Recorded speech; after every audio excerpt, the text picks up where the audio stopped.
I tried grafting a plum tree last year. I put 10 grafts from a variety that I found in the wild, and they were working very well up until we had the last killing frost, which was about 5 or 6 weeks past what the date we have normal killing frosts.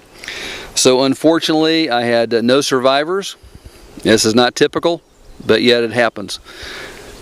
When you graft a plum tree, let me show you how this works. If I can. What you do is you take a piece of the one that you like, and you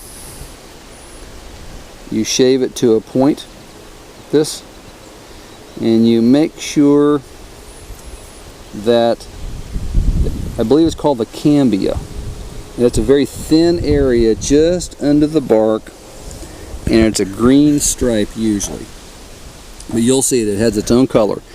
When that stripe touches the stripe that's of the cambia that's on the parent tree, then the nutrients are transferred through the cambia.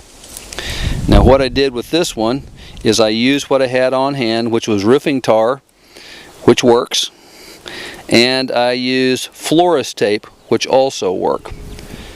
And I come around this other side. I notched the tree.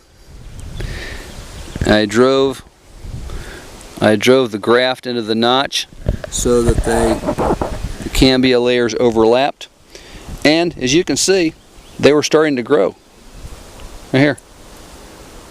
These were growing. The killing frost made sure that didn't happen anymore. So I went from having some very nice grafts to no grafts that worked. Let's see what this one looks like. The neighbor boy decided he was going to come over and pull on this, so and you see the green florist tape. See, it's cut at an angle. You wrap it up very tightly with the florist tape. Put the roofing tar or some type of sealant over it so that it keeps it moist, keeps out insects and disease. And with a tree like a plum tree or perhaps an apple tree, the grafts almost always work. If you do it even halfway right, they'll work. But you can't account for a killing frost, and there were 2 killing frosts that were very late this year, and that's just how it goes. But there's always next year, and I'll keep you up to date on this one. By the way, look up in the tree and you will see the fruit up in the tree. Here's some over here on this side. This will be a decent year for plums. In a minute I'll show you the other plum tree I have that's doing even better than this one. So let's just walk over that way. This one was the most disappointing graft. As you can see, this one was the longest growth I had. This was coming along very well. I was very hopeful. But disaster strikes, and there's nothing I can do. Maybe next year. But as you can see, this is how you sharpen it to a chisel point. You make a cleft in the parent. You insert it at an angle, like this. Wrap it, seal it. Some people will use hormonal agents to help the growth.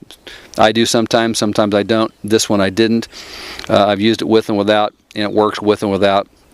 I tried both, but they both were exposed to the same killing frost. It was in the low 20s 2 different times, and you can see what happens. Total loss. But look at the fruit on the parent tree.